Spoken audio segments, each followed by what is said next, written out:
ဒေါသတွေဖြစ်နေတဲ့အခါဒီလိုလေးပြောင်းတွေးကြည့်ပါငါရဲ့စိတ်ထဲမှာခက်ထန်ကြမ်းတမ်းတဲ့ဒေါသတွေဖြစ်နေပါလားကိုယ်စိတ်နဲ့ကိုယ်တော်ကိုယ့်အလိုကိုမကြတာပဲငါမဟုတ်တဲ့အခြားတစ်ယောက်ကငါစိတ်အလိုကြအောင်လုပ်ပေးနိုင်ဖို့ဆိုတာမဖြစ်နိုင်ဘူးဒေါသဖြစ်နေချိန်မှာအဲ့ဒီဒေါသကြောင့်ဖြစ်ရတဲ့ရင်ထဲကတောကမီဟာကိုယ့်ကိုအရင်ဆုံးပူလောင်စေတာပါကိုယ့်ကိုပူလောင်ပြီးတော့မှအခြားသူကိုကူးဆက်စေတာအဲ့တော့ဒေါသတကြီးနဲ့ပြောမိတော့မယ်ကြံတိုင်းသူ့စိတ်ဟာငါစိတ်မှမဟုတ်တာငါဖြစ်စေခြင်းတဲ့အတိုင်းလူတိုင်းကလုပ်ပေးနိုင်မှာမဟုတ်ဘူးဆိုတဲ့အတွေးလေးနဲ့ဒေါသကိုဖြေရမယ်လာမင်းကြီးလိုနေပါအမြဲတောက်ပနေပါအေးချမ်းမှုနဲ့ငြိမ်းချမ်းခြင်းတွေကိုမိမိကိုယ်တိုင်ရောသူတစ်ပါးတွေကိုပါပေးစွမ်းနိုင်သူဖြစ်အောင်ကြိုးစားပါလောကမှာဂုဏ်သိက္ခာရှိတဲ့ဘွဲဆိုတာမရှိပါဘူး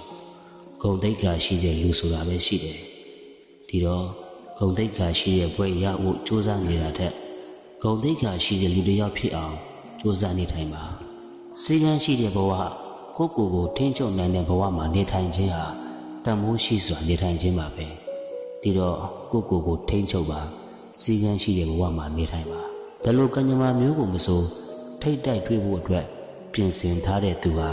ရဲရင်တဲ့သူဟာပဲဒီတော့ဆိုးတဲ့ကံကြမ္မာပဲဖြစ်ဖြစ်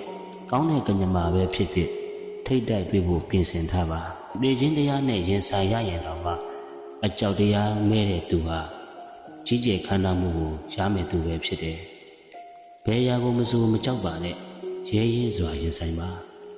ရင်ဆိုင်နိုင်ဖို့အတွက်အသိဉာဏ်ပညာတွေအတွေ့အကြုံတွေကိုယ်မှရှိဖို့လိုတယ်အဲ့ဒီအသိဉာဏ်ပညာတွေအဲ့ဒီအတွေ့အကြုံတွေကိုမိမိမှရှိနေပြီဆိုရင်ကောင်းမွန်စွာအသုံးချတတ်ဖို့လည်းလိုပါသေးတယ်